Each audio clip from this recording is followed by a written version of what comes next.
Well, greetings and salutations, everybody. Welcome to my YouTube channel. My name is John Campea, and this is a companion video. What are companion videos? Well, I'm awfully glad that you asked. See, every day on the John Campea Show, we take the second half of the show to take your live comments and questions. However, we normally don't have enough time to get around to all the live comments and questions that get sent in. Sometimes we get a little bit backed up. So I want to make sure you guys don't have to wait too long to get those questions answered. So I gather up the unused ones, and we start addressing them here on companion videos. So I hope you guys are having a wonderful day. I'm recording this on Saturday, April the 3rd.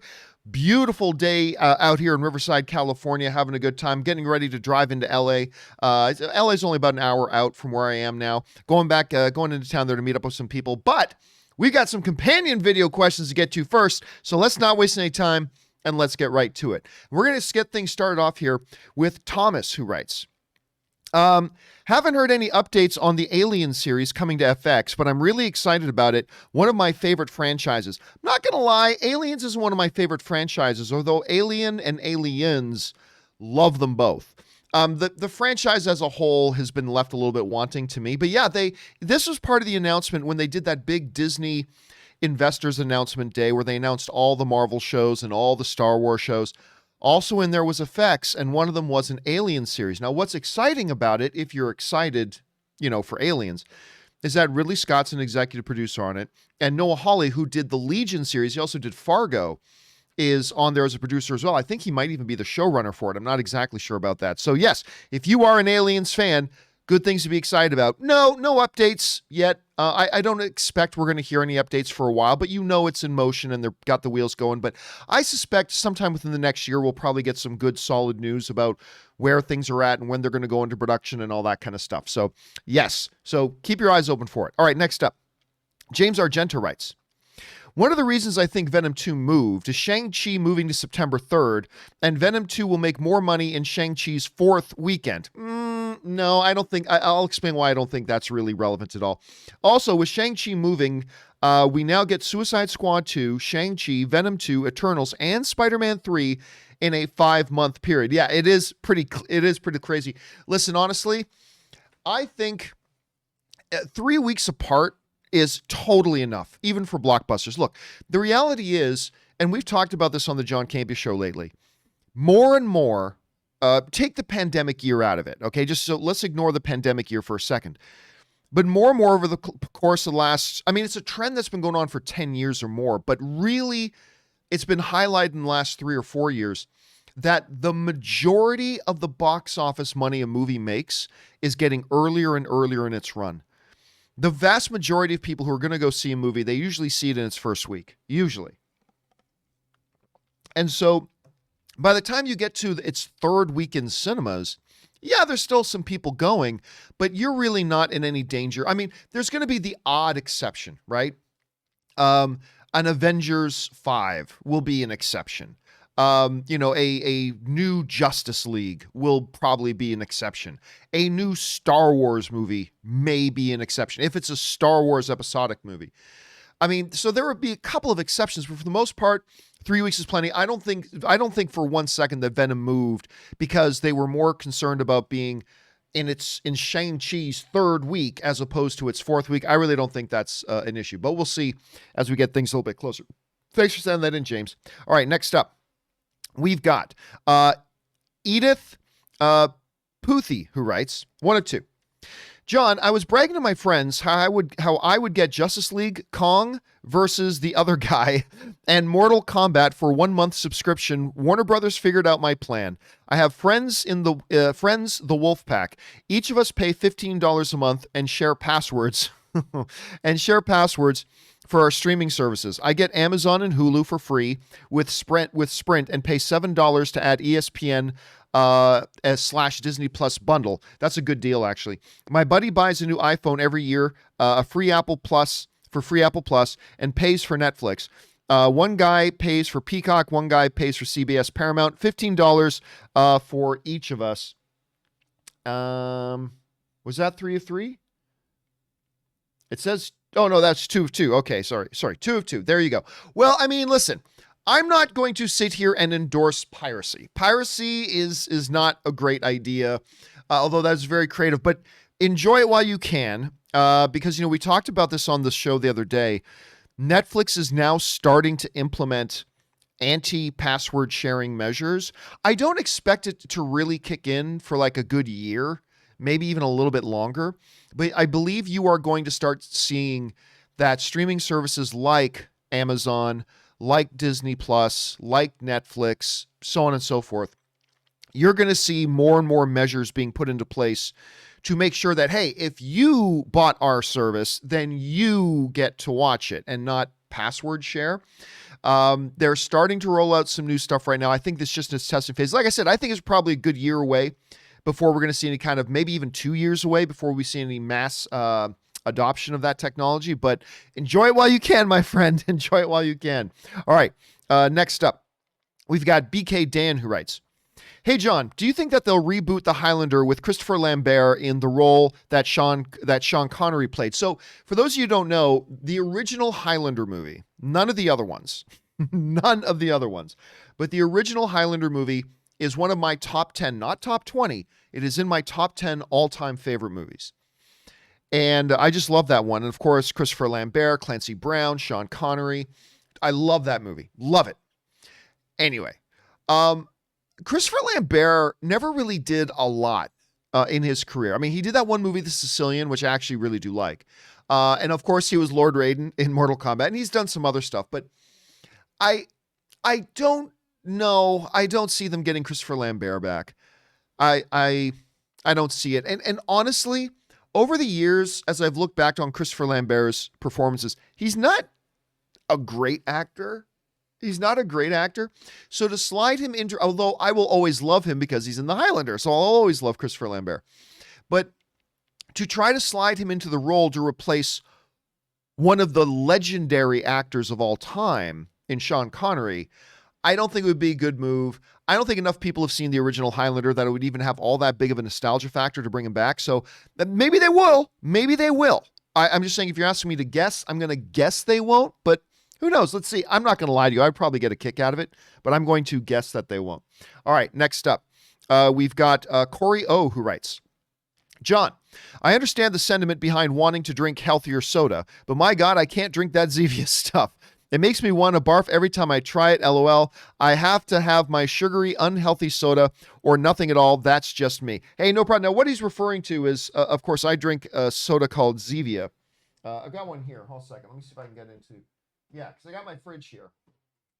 So I drink this cola called Zevia Cola. And the reason, for those of you who haven't heard this story, the reason I drink this Zevia Cola is because, I used to drink two 2-liter bottles. I'm not kidding. You think I'm joking? I'm not. Back in the days when I was running the movie blog, I used to drink 2-liter bottles of Coke a day. I would just sit at my desk writing and have a 2-liter bottle of Coke right there, pour my next cup, open the next bottle. I'd go through 2 a day.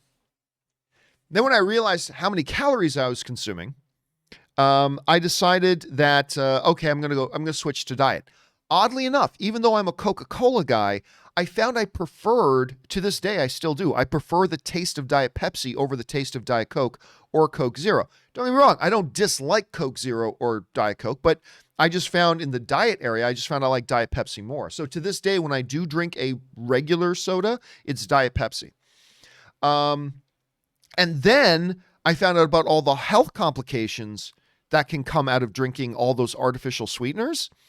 And I'm like, I need to switch to something else. And so I got recommended Zevia, which is no artificial sweeteners, and it's got the 0 calories and all that kind of stuff. And while I didn't love it the first time I tried it, it became an acquired taste, and now I really do enjoy it. But hey, it's just like any other food or drink thing out there. Not everybody's going to like the same thing. So you don't like it, no big deal. Doesn't matter. Those cheap sons of bitches at Zevia don't sponsor me anyway, so I don't care. Talk about how much you hate their soda. I'm fine with it. Anyway, all right, thanks for sharing your thoughts, Corey. All right, next up, Corey also writes, "Also, John, my girlfriend and I got our tickets to see Godzilla vs. Kong in our AMC IMAX theater, and I'm so freaking pumped. We got seats that have no people in any of the seats around us, which is perfect. Anyway, keep up the great work." I'm telling you, one of the things that I have loved, because during the pandemic, I went to the theaters twice during the pandemic. I drove out to Las Vegas to go see New Mutants, when it came out. And then I drove to Anaheim, which is only about an hour away, less than an hour. I drove to Anaheim to go see Tenet. But both times I was really impressed because they had people at the doors making sure everybody had their masks on. They made you hand sanitize when they came in. They did the little temperature checks on people. They had social distance in the lines. All the seats, the theaters were wiped down between every screening. Nobody could sit right around you in the theater when you went in. It was a great experience. And since I've gone 3 times in the last couple of weeks, we booked a private theater to go see Indiana Jones and the Last Crusade. So me, Aaron Cummings, Ann, and a bunch of our friends, we did that. Then Ann and I went to go see Nobody, which is so much fun. And then we went to go see Godzilla versus Kong, which is so much fun. And same thing. Really good safety protocols. Nobody sitting right around us. It was a good experience. And, I'm already halfway through getting my vaccination, so pretty sure that's not pretty soon. That's not going to be that big of a worry for me. But yeah, I've been really impressed with that, and I'm glad you had a good time, my friend. All right, next up, BK Dan writes, "Hey John, Microsoft is trying to buy Discord. I heard about this. The message app that D&D players use for video. Hear it now. We are Microsoft. You will be assimilated." Yeah, so for those of you who don't know, let me see if I can bring this up here. Microsoft. So the chat application Discord, which we, for a little while, we started using a Discord channel for the John Campea Show for a while. It just wasn't being adopted. People weren't using it, and so we kind of abandoned it. Just because, yeah, again, people weren't really using it, so we kind of gave up on it. But yes, now Microsoft, because it's not just big with D&D players, it's also like really, really big for just gamers and things like that. A lot of people like to use Discord. And it looks like they could be bought for like $10 billion. $10 billion. Now, Microsoft has been making some really, I'm not a gaming channel, but Microsoft has been making some really big moves. They got their Xbox Game Pass, which I subscribe to. It's actually really cool. I really like the Game Pass because I'm able to play everything on my PC, which is really great. They bought a number of gaming developers. Now buying Discord, they are really making moves. Now, whether or not these moves are ultimately going to pay off in the end, I don't know. But buying Discord is a major, major splash. Now, you guys remember they bought Skype, and a lot of people feel like they ruined Skype. I still use Skype, by the way. I just find the video quality to be the best out of any of the other apps. I find the video quality on Skype to be better than that on Zoom. I found it to be better than it is on Discord. This is just me and my own personal eye test. So, when Rob or anybody else Skypes in for the show, I still use Skype instead of those other things. But a lot of people feel like Microsoft ruined Skype. Now, again, I only use it for video calls, so I don't know about all the other applications for it. But so there are some people that are kind of worried that Microsoft might also, jump the shark with Discord as well. Whether they do or whether they don't, we'll have to wait and see. But yeah, they are making. Hey, listen, got to take your cap off to them. Microsoft is making big, big moves. They are deadly serious about the gaming industry. And let's see how far this goes. All right, next up. Initial D's writes, "Hey, John, I've gotten 4 PS5s in the last month. 1 for me, 1 for my nephew, and 2 for friends. No bot, and I'm not scalping. If I were able to get 1 for you, would you accept it for retail, of course? Please let me know. I would be honored to help." Well, thank you for that, Initial D's. I appreciate that very much. So for those of you who don't know, I have been trying desperately. While I'm very much enjoying Game Pass, I get to play that on my PC. The console that I want to get is PS5, and I've been out of luck. I haven't been able to get a PS5. So, despite the fact that my buddy Ryan has been able to get one. But I have not been able to get one yet. I totally appreciate the offer. And seriously, that means so much that you try to fill that need that I have for a PS5. I appreciate that very much. But unfortunately, I don't accept things being mailed to me or anything like that. That's just a policy I put in place for myself all the way back in the movie blog days. But dude, do not think that your kind gesture has gone unnoticed. So I appreciate that very much, my friend. All right, next up, BK Dan writes, "Hey John, another Movies in 20 suggestion, Aeon Flux, a little bit of Charlize Theron in there. It perfectly resonates how the movies were for the time period." I don't know. I don't know that Aeon Flux is a good candidate for that. It's not one you hear. I mean, I don't know. It all depends on the circles you travel in. For me, it's not one you hear brought up in conversation a lot. Like around here, like Gladiator gets brought up a lot. You know, Last Starfighter, I'm always bringing it up. Mystery Men, I'm always bringing it up. So it needs to be a movie that's often brought up in circles, or is at least one that's brought up often on our show, so that people who haven't seen those movies can watch our Movies in 20, get a full grasp of what the movie is, and feel like they understand the conversation. And I just don't know that Aeon Flux is one of those films. I don't know. Maybe you guys disagree. Let me know. Maybe that one can become a candidate for a little bit later on. Thanks for the suggestion, BK. All right, next up. James Hoffman writes, that scene in Invincible with Omni-Man, by the way, I still haven't watched episode 4 yet. I realized episode 4 dropped the other day. I got to get on that and watch that. Anyway, that scene in Invincible with Omni-Man fighting all the Guardians of the Globe. I know it's a cartoon, but that was some serious gore and violence. Wow, reminded me of Mortal Kombat or The Boys. Yeah, that was, some people missed, and I almost missed it. But at the end of episode 1, it looks like the show's over. And it looks like the credits are about to roll, but then it continues for like another 10 minutes.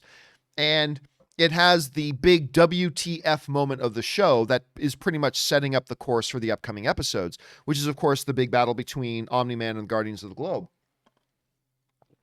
Excellent, excellent, excellent scene. And I was already really into the show, but that hooked me. That had me right down there, like completely hooked at that point, James.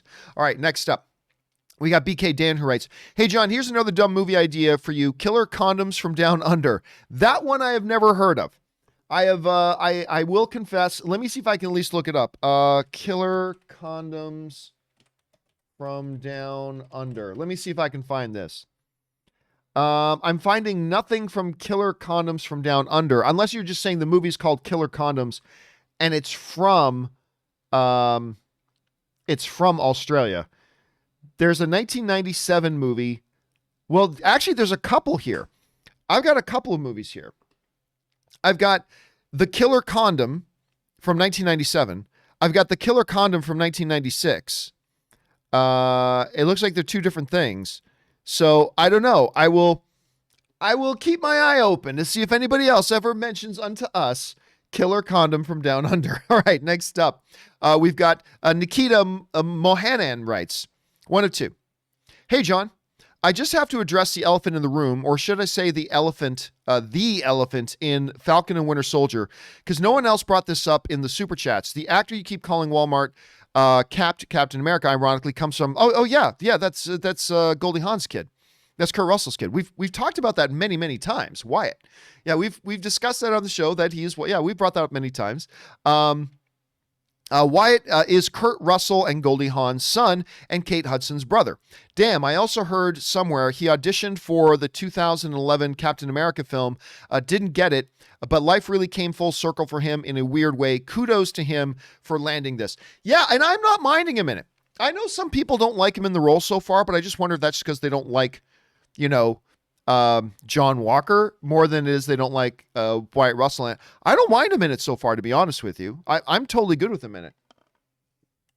But it's also interesting. Like, I haven't heard that he auditioned for Captain America. I didn't know about that. So I'm just going to assume for a second that you're right about that. That is something Marvel does.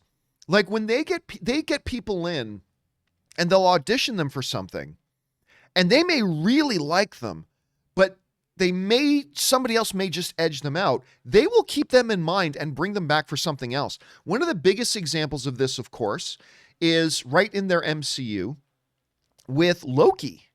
Tom Hiddleston was in the final 2 to be Thor. Tom Hiddleston actually went in and started auditioning for them for the role of Thor.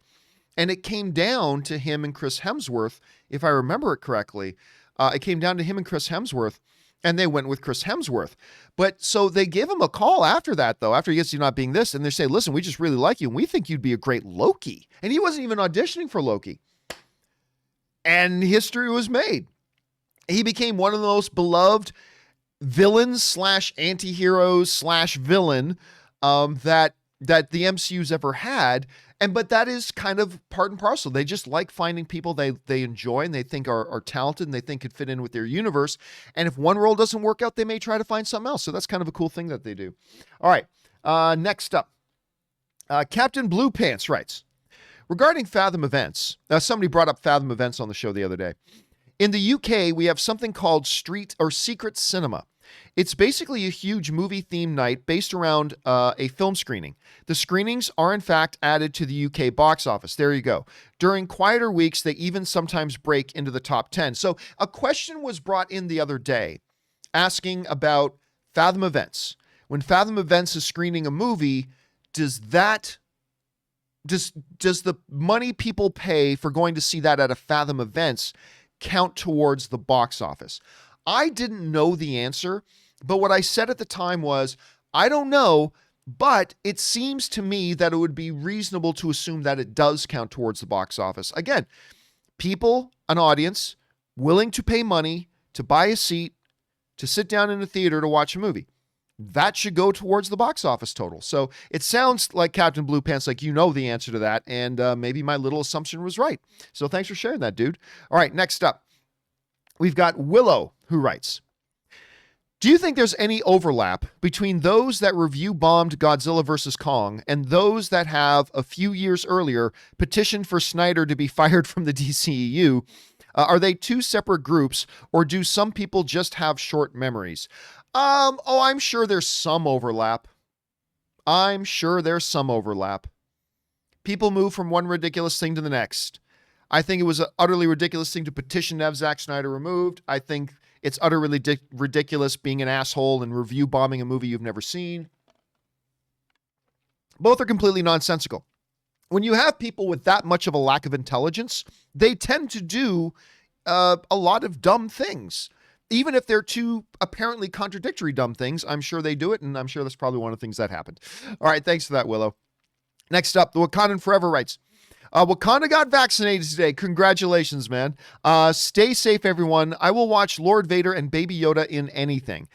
People stop it with the Jar Jar Binks already. The Star Wars community barely survived the last time. I have nightmares to this day. May the Force be with you. So, of course, what Wakanda is referring to is there had been some whispers going around that Jar Jar Binks, the infamous character from the prequels, was going to be appearing in the Obi-Wan series.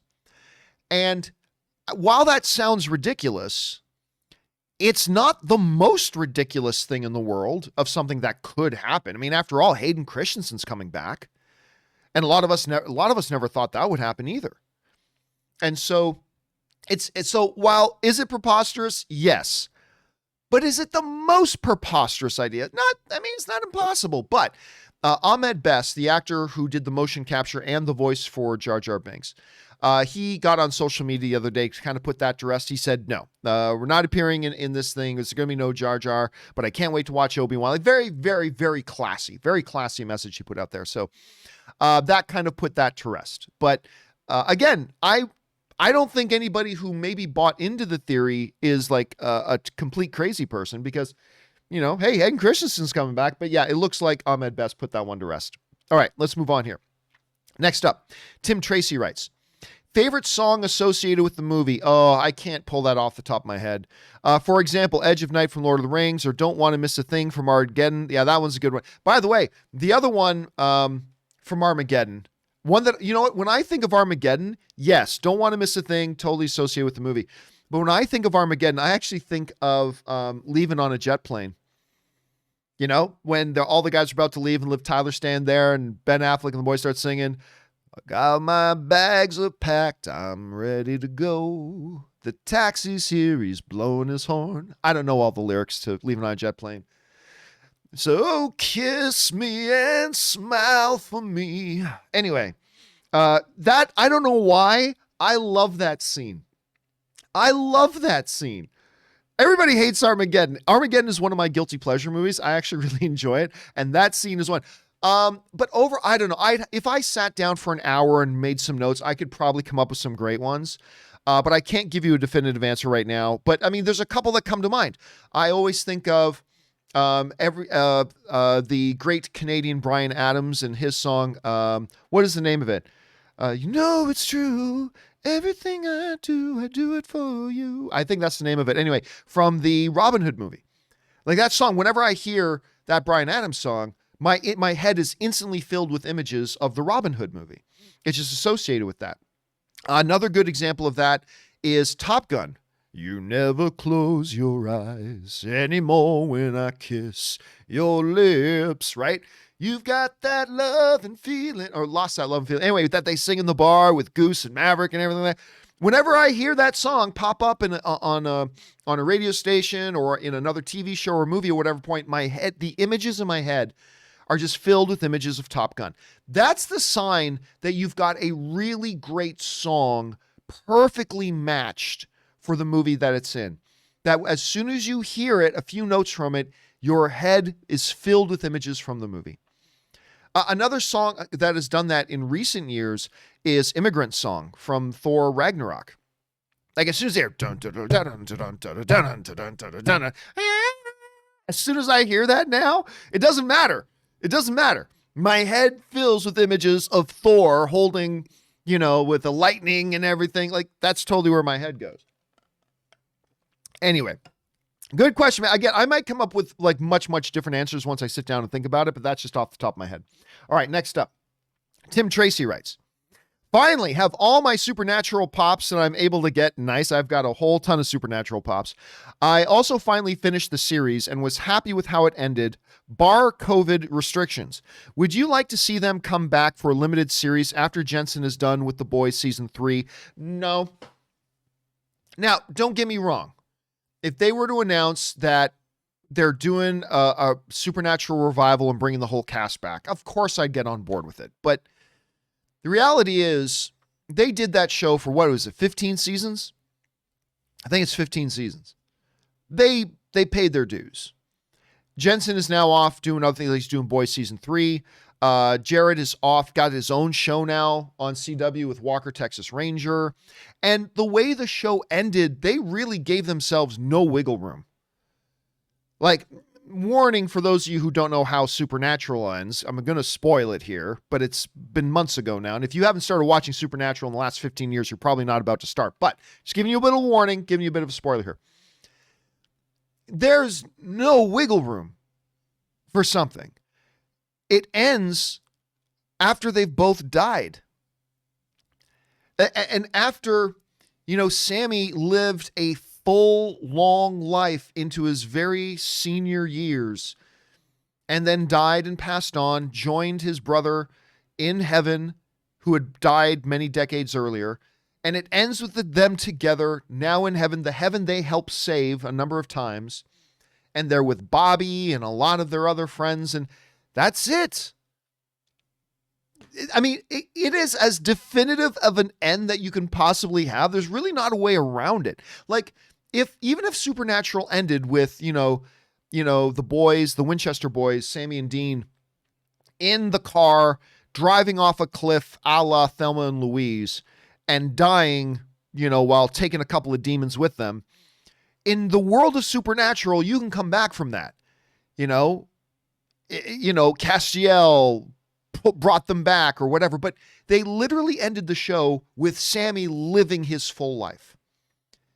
Dean dies early, and then Sammy goes on and lives the rest of a full life. He gets married, he has a son, all that kind of stuff, and dies in his old age.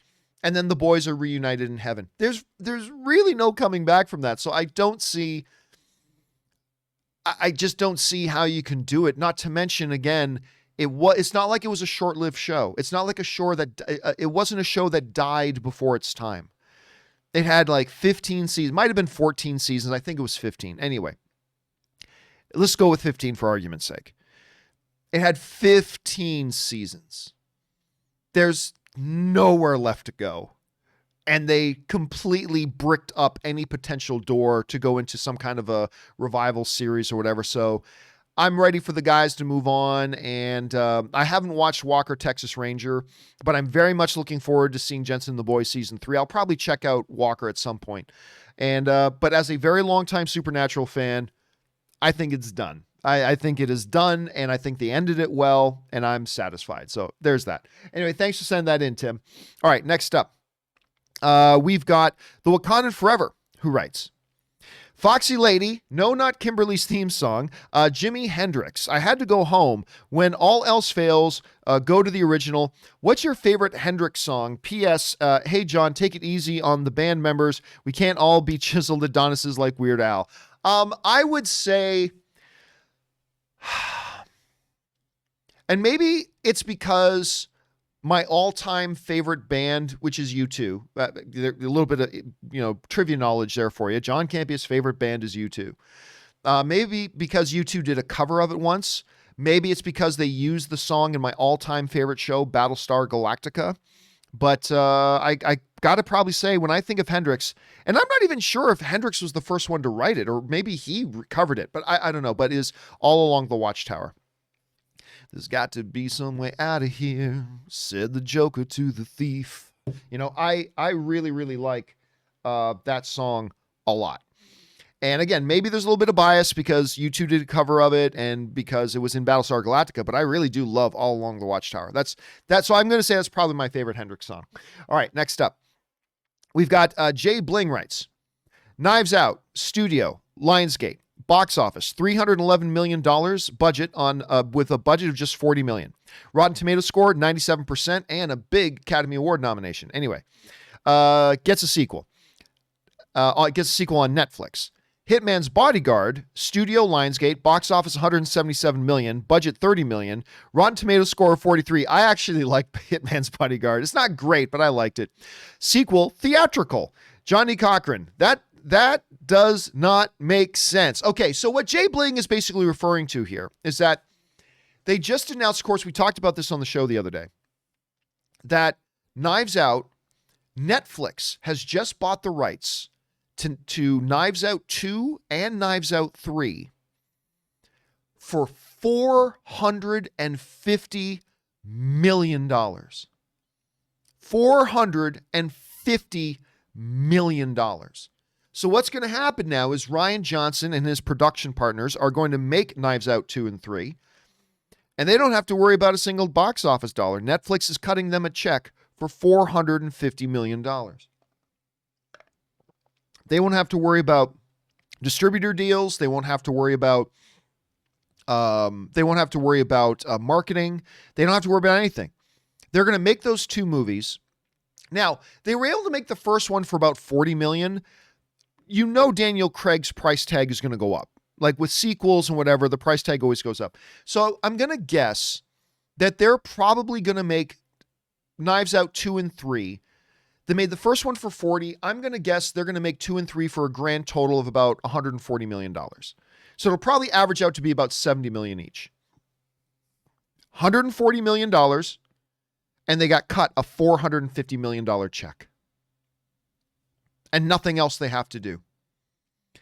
That is a very, in the words of The Godfather, that is an offer you cannot refuse. Unless, you're making a movie that's like, Thor 5 or Avengers or Star Wars something. But for a movie that made $311 million at the box office, for the small little murder whodunit kind of movie, to get cut a check for $450 million when your all-in expenses is probably going to be $140. That is a huge win. That is a huge win because think about this. They did, let me see if I can bring up Campea Classroom just for a second here. Because this is just roughing it out, okay? This is just roughing this out. Let's see. Let's call this Knives Out 2 and 3. Okay, so we have this. If we go over here. So the first movie cost $40 million, right? It made 311. I did 322. I believe it was 311 million, unless I missed the number. Anyway, so that is not, let's just round this out for our math's sake, and we'll just say 310. That is not, you look at that number, and a lot of people think that means, so the movie made $270 million in profit. It did not. It did not. You also got to remember that they spent about $30 million in marketing, right? They spent about $30 million in marketing. And also, Theaters kept about 1/3. So what you've got here is that let's do the 1/3 first. And again, we're just going to make the math clean just to get some basic. We're not going to go for exact numbers here, right? So the movie made up 300. We're saying 310 million at the box office, right? Well, now the theaters are going to keep about 1/3 of that. They're going to keep 1/3 of that. So the money that actually came in. Let me just scroll down here. The money that actually came in for Knives Out is let's just ballpark it here. 205 million. Okay. 205 million. Now, we've already said it cost them 40 million to make. They spent about 30 million in marketing. So what you're really looking at, you're not looking at the difference between 40 million and 310 million. What you're really looking at is the difference between 70 million in expenses and about, let's just say 205 million in income. All right. So that means they made about $130 million in profit, right? Again, we're just roughly ballparking here. Profit ballpark equals 100, let's say 35 million. And that's great. That's great. That was phenomenal out of nowhere. This little a little Agatha Christie inspired murder mystery. No giant robots, no explosions, no superheroes, no huge car chases, although there's a little bit of a car chase in it, but you know what I'm saying. And it was able to be very profitable for them, about 135 million in profit. Again, we are ballparking here, okay? Okay. Well, let's look under this new deal. So 135 million in profit. And that's catching lightning in a bottle. Well, let's look at this now. My guess is they're going to spend for number 2 and number 3. They're going to spend about, I'm ballparking at 140 million. Now remember, this is both films put together. So roughly, I think it's going to average out to about 70 million each. So I'm roughly ballparking about 140 million. They get 450 million. Right? 450 million. No marketing costs, no theatrical cut. So they are making, on this thing alone, they're making 310 million in profit, which equals to, what's that, 155? 155 million profit per film. 155 in profit per film. They made 135 in profit on going the theatrical route. Now, again, this is a very unique situation. Small, little, can-do attitude, murder mystery, Agatha Christie's inspired thing that was able to get some great success. For a project like this, and for Netflix to come in and offer $450 million, and you start looking at this like, wait a minute, we don't have to worry about marketing and the distributor deals and theatrical cuts and blah. We don't have to worry about any of that. We just get to make the movie and boom, just get handed a check for $450 million. This is a no-brainer for them. This is a no-brainer for them. Well, then why not do something like that for Hitman's Bodyguard? Because Netflix isn't willing to pay $450 million. Now, look, at the end of the day, I said this before, I will say it again. As much as I love Knives Out, it was one of my favorite movies that year. I love this movie. It is awesome. The reality is Netflix is going to take a loss on this. They overpaid. And they know they overpaid. They significantly overpaid.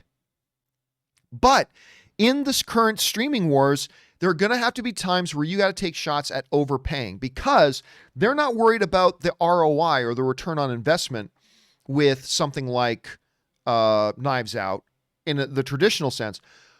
For them, it's a prestige play. It's not a money play. It's not a market share play. It's a prestige play, which can have other benefits. It's to them, look, we got this, one of the most celebrated films the last couple of years. We've got the exclusive rights to the sequels, and it's going to be on HBO Max. And to them, that has value. Just that That prestige factor has value. It is saying, we, Netflix, are still king of the hills. Look at us. This is going to be an exclusive to us. It may not translate back into the dollar amount. Did they overpay? They absolutely overpaid. They absolutely overpaid. They're going to lose money on this. But are the benefits they're going to reap worth those financial losses? They believe yes. And they may have a point for something like this. But again, it has to be emphasized how much of a unique situation this whole, Knives Out situation is. It's a very unique situation with a very unique movie and a very unique set of sequels in the middle of a very unique period of time with the establishment of the streaming wars, with a unique player in Netflix being in a position that they're in, that they've been kings of the hill for so long. Now they've got several competitors biting at their heels, most notably Disney Plus, and having to make some big moves like this. So if you're Lionsgate, this is a no-brainer. This is a no-brainer. Other films, most other films, 95% of other films are not going to get offered deals like this. But this was one they decided to make. And yeah, I know on its surface, how come Hitman's Bodyguard's getting a theatrical release and this isn't? Well, because somebody was willing to pay $450 million without a single frame of the film being shot yet for that film, and nobody's willing to pay that for Hitman's Bodyguard. Hitman's Bodyguard, there may be a lot more upside to going theatrical because you're still got the second biggest celebrity in the world right now in Ryan Reynolds. You got the great Samuel L. Jackson. It's an established IP now. And you can catch lightning in a bottle with it. You make this one for $40 or $50 million, maybe you make $300 million or $400 million this time, but they're not going to get that type of deal or offer from anybody else because they know it's just not worth that much. Anyway, that's kind of breakdown. It's going to be, and I'm sure it goes way more complicated than the way I'm describing it. I'm sure it goes way more complicated than that, but right now it's just such a wild, wild story. And I think one that really highlights just how crazy the whole streaming war environment has become, Jay Bling. Anyway, great question that I probably went on too long about. All right, Andy Hong writes, 1 of 3. I know you don't care too much for the DC animated films. The Long Halloween is being adapted into 2 parts, and guess who's voicing Batman? Jensen Ackles. During the Feeding America Marathon, I asked you where Jensen's career could go. I listed 3 routes. 2 of which were The Boys and Batman in the Arrowverse.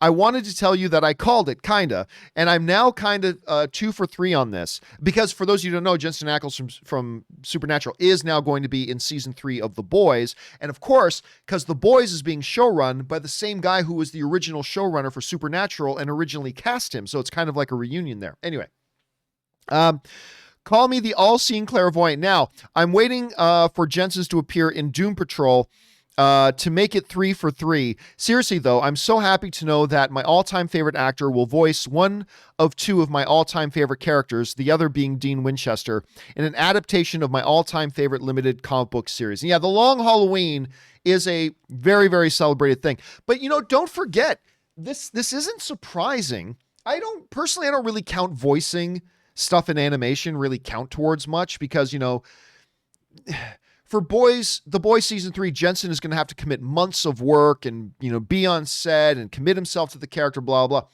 The voice stuff, they literally go into a sound studio for a couple of days and just, read all right, blah, blah, blah, blah. Don't get me wrong.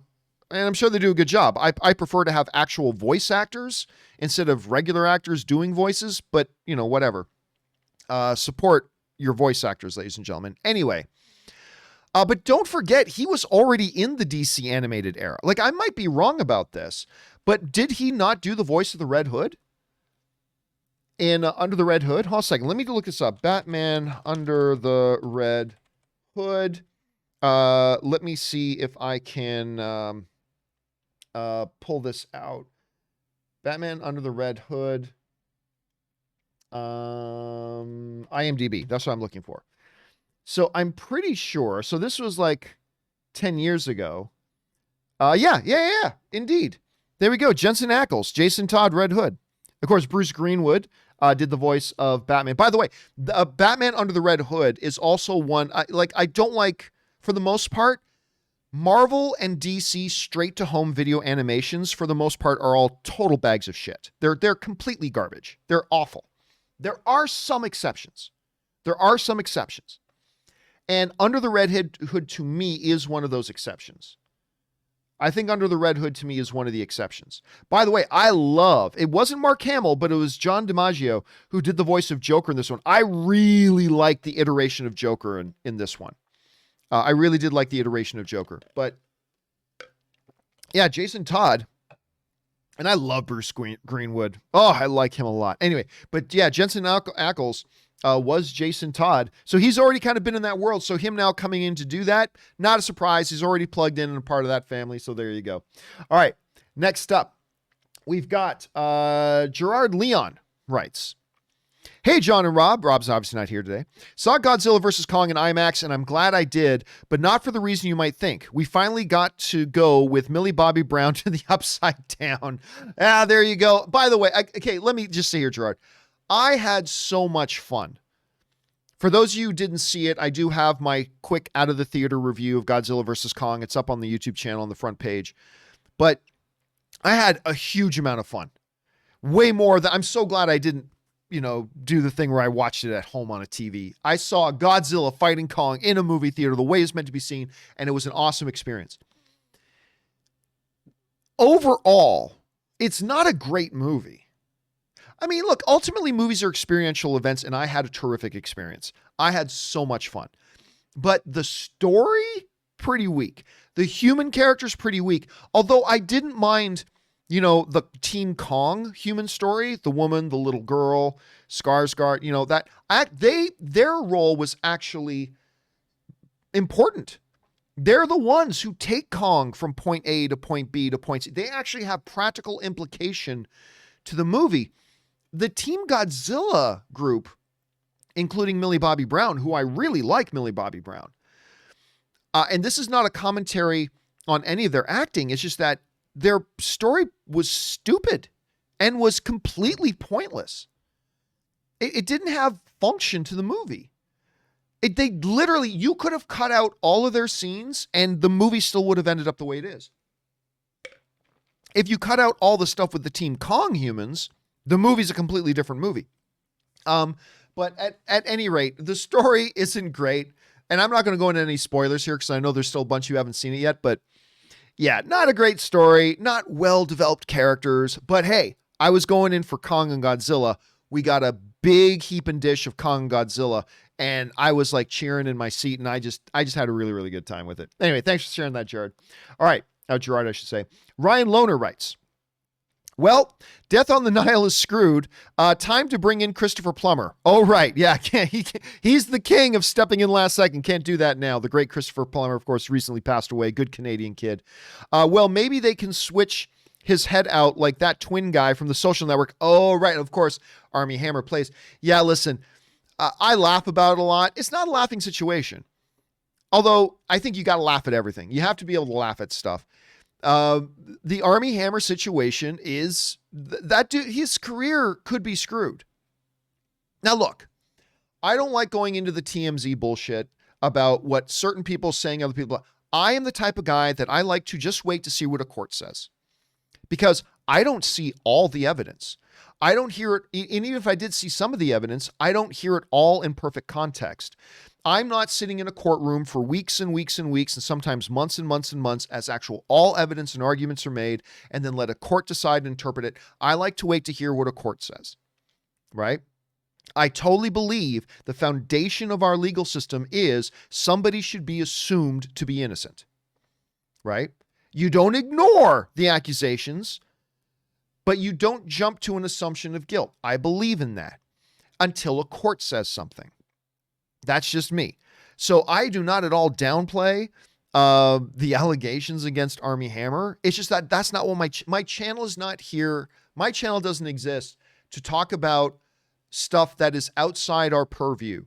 And to be quite frank, there are too many ignorant armchair lawyers out there. And by armchair lawyers, I mean, they don't have a single shred of legal training and they don't actually understand how courts work or how evidence works or anything like that. All they do, what most people on the internet do, is they take their pre-existing bias and then they try to force whatever information is out there to fit their narrative, right? The Johnny Depp Amber Heard thing is a great example of that.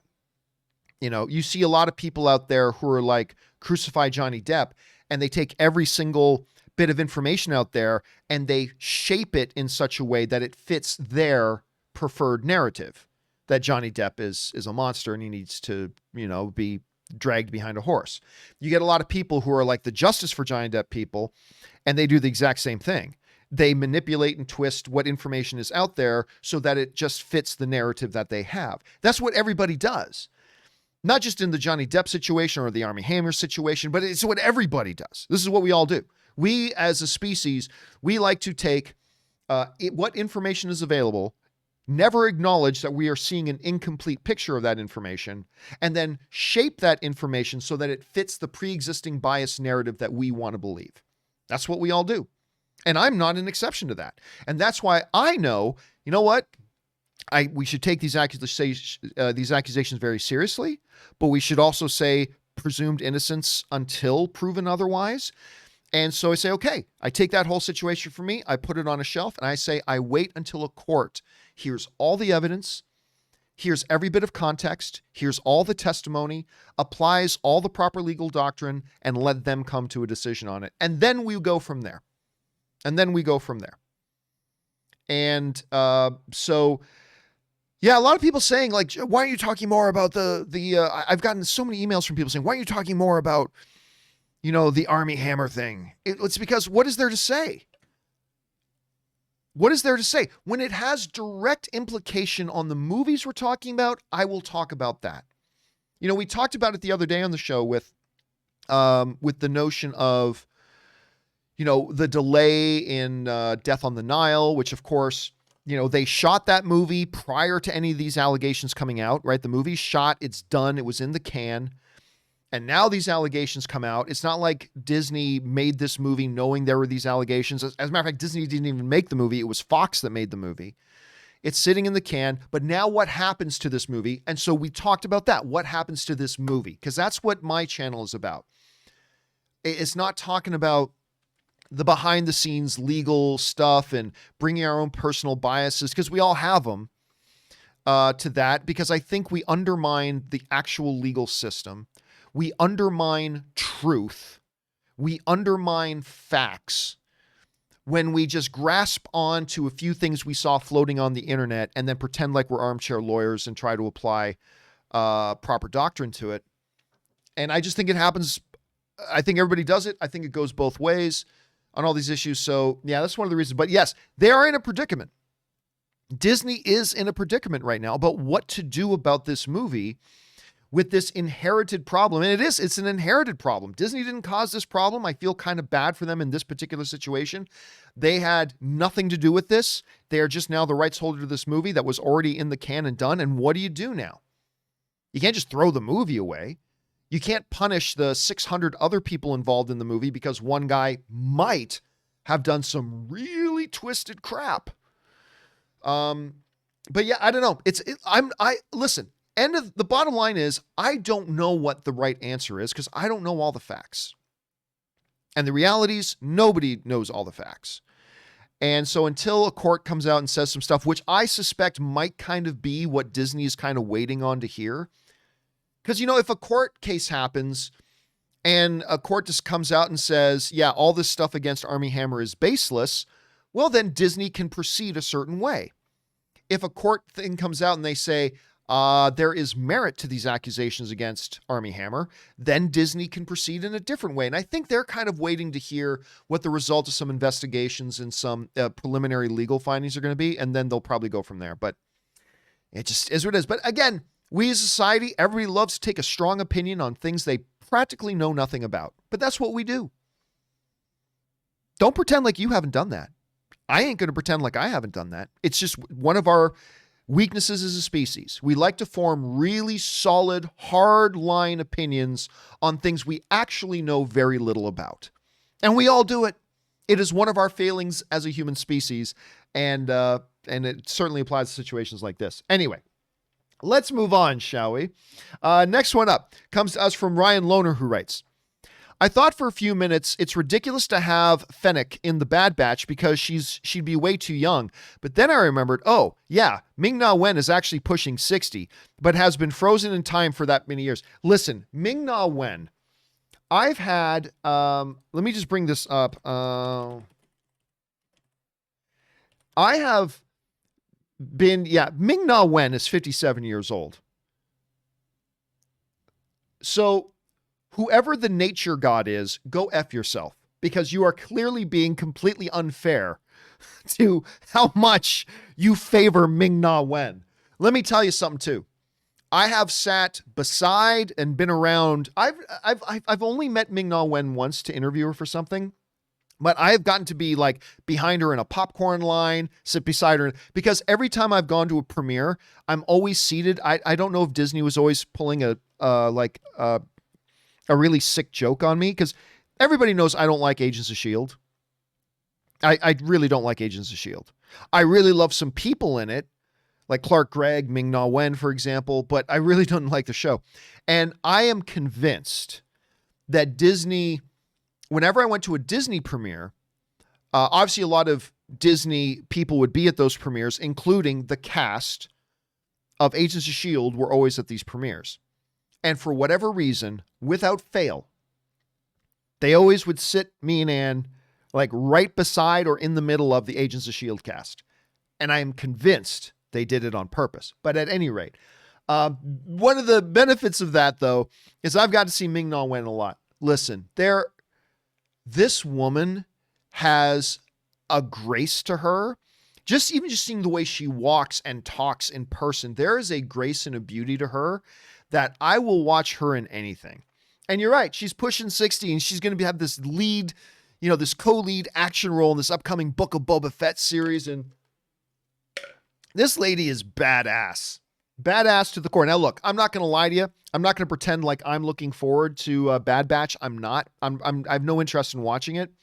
But her being in there, both the character and Ming-Na Wen, even though it's just her voice, but the character of Fennec, which I really grew to like in Mandalorian, makes me at least a little bit interested, even though I'm still not. But anyway, there's that.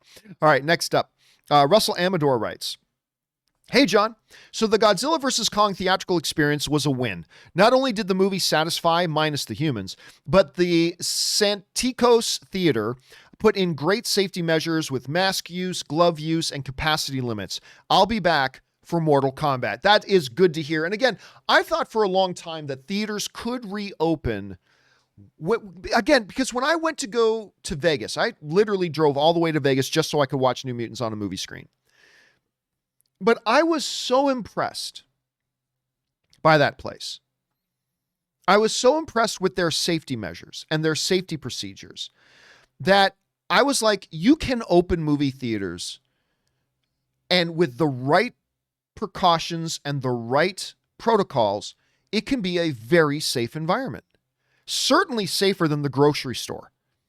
And we all still had to go to the grocery store throughout the pandemic. And I felt comfortable in my local grocery store. I did, but I felt even more comfortable in that movie theater. And I always thought they could. So now is not the time to ease up on safety protocols. Now is the time to actually get even more strict with them, in my opinion. But you can do that and still have a great theatrical experience. I know when I went to go see Nobody, had a great time, even though the theater wasn't full, had a great time with the audience. Went to go see Godzilla vs. Kong, and even though the theater was nowhere near full, even though it was sold out, nowhere near full, had a great, awesome time with that. You can do this, and if the theaters aren't idiots and actually take the right precautions, procedures, you can feel safe going into the theater. That's how I see it at any rate. All right, next up. We've got Daryl Best Wadley writes, "Huge fan of the show." Thank you, Daryl. Appreciate that, man. "I always get depressed around Comic-Con time. From 2014 to 2018, I enter the lottery to buy tickets and was never chosen to go to the next page to purchase them. I pretty much gave up." Listen, as much as I love Comic-Con, they have some fun. They have had, and I've talked about these over the years, Comic-Con has had some fundamental problems. The biggest of which, well, let's start with the smaller one, but still a significant problem is not everybody who wants to go can go. As a matter of fact, a lot of people who want to go just don't get to go. because they only have so much space and they can only fit and accommodate so many people. And you literally have to go into a lottery system to even see if you can buy a pass. But the bigger problem is that of accommodations. You have to, once you get a pass, you don't even know if you got anywhere to stay because you literally have to submit yourself into a lottery to see if you become one of the lucky ones that you get a hotel room. Or if you have to be relegated to getting a hotel room that's like 15 miles away. It is, and this is why I love San Diego, okay? Pandemic notwithstanding, Ann and I 3 or 4 times a year will just jump in the car, either get an Airbnb or a good hotel, and we'll just go and spend the weekend in San Diego because we just love San Diego. We love the town. It's great. But San Diego cannot accommodate Comic-Con properly. They haven't been able to properly accommodate Comic-Con for years. You know, that city gets ground to a dead standstill, which is why a lot of the locals in San Diego hate Comic-Con. The entire city gets ground to a halt. You can't get around in the town. That city was not designed, especially the downtown core, was not designed for a sudden influx of 200,000 people.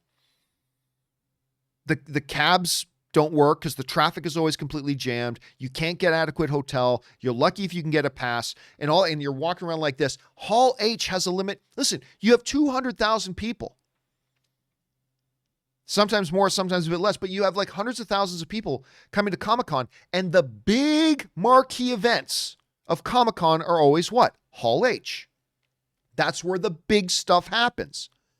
Hall H has a seating capacity of 6,000 people. That means only 3% of the people who go to Comic-Con, like let's say for whatever reason they've announced Avengers 5. Kevin Feige's doing a big panel. The rumor is they're going to announce Avengers 5 and the lineup of the Avengers and blah, blah, blah. That becomes the big event at Comic-Con. Only 3% of the people at Comic-Con are going to actually be able to be there in Hall H to be a part of that. It's just not a good system. I have said for years, and then forget trying to find a place to eat. I mean, you're lucky if you can get into a place to eat and you don't have to wait for an hour to eat something. But this is why I have always made the case of moving Comic-Con to Las Vegas. Because Las Vegas hosts a much bigger event than Comic-Con. It's called CES. That's an electronics show, but still, more people go to CES than go to Comic-Con. And when CES is going on in Vegas, guess what? Vegas doesn't even blink. Doesn't even blink. I've gone to Vegas on several times when CES was going on and still been able to find tons of hotel rooms because they are nothing but hotels. They have hotels all over the place. Getting around in the city is still easy because they've got this down to a science. Their convention centers is triple the size of San Diego's convention center. They can fit way more people. They have the indoor hockey arena there now. If you want to have your big Hall H events, instead of a 6,000 seat auditorium, hey, do it in a 25,000 seat auditorium. See how that goes. You have abundance of, and by the way, because hotels are not all completely booked, you don't pay as much. I remember one time I was able to rent a hotel. Sorry I'm going on about this, but this is kind of a big deal to me. And we'll end today's session on this. But I remember going to a hotel in San Diego, not Comic-Con time. Ann and I got it for like $105. And it was one of the, I think it was the one that's right beside the convention center. Is it a Hilton? It might be a Hilton. It might be a Hilton that's right beside the convention center and overlooks the harbor and everything like that. Like $105. We got that room. Ann got that room once through her work. And the rate was like somewhere like $900 to $1,000 per night. From like $105 to like almost $1,000. And that's indicative of like you can get a room in San Diego for like $50 a night. Oh, during Comic-Con, you got to pay like $375 a night. And that's if you're like 10 miles away. In Vegas, no such thing. because there are no shortage of hotel rooms. Even when a massive convention's going on, you are still going to get to pay $200 a night, $155 a night, right? For a good hotel that's close to where you want to be with ample eating options, no overcrowding. It's just, listen, and I love San Diego. I do, but I still really believe they ought to move this thing to Vegas. It's just, logistically, it is just the smart thing to do. Now you can say, well, John, but then there are too many other things in Vegas, so people will be, that's up to the individual person. That's up to the individual person. If somebody decides, you know what, I'm going to go play some roulette instead of going to the 9:35 how to make your podcast sound better panel. That was probably my panel, by the way. If somebody decides, I feel like going to play roulette instead, well, that's fine. That's their time. They have a right to go do that. You go play roulette instead. Anyway, that's kind of my take on it. I have yet to hear any really good logistical arguments for why they need to keep this thing in San Diego. Of course, there's an emotional part to it. It's always been in San Diego. Of course, that has meaning. There's relevance to that. But from a logistical point of view, I have yet to heard one valid argument as to why it's better to keep it in San Diego than in Las Vegas. Anyway, that's just kind of my take on it. All right, guys, listen. There are still more questions to come from Senpaigar, Caleb, Benjamin, and whatnot. Listen, do not worry. We're going to start off the live questions part of the show on tomorrow's John Campea Show, or on Monday's John Campea Show, with these questions. So we didn't get through all of them here, but we will get these polished up here on the next episode. By the way, guys, just to let you know, we're going to do, even though it's really late, we're going to do our Falcon and Winter Soldier open spoiler discussion tomorrow on Sunday. Today, unfortunately for me, is booked. I have to also see the doctor because you guys know I've been having a health problem with my leg, but it's getting dealt with. It's all good. But I got to see a doctor. I got some people I got to see in LA, all that kind of stuff. So we're going to do that tomorrow. Hope you guys will join us for that.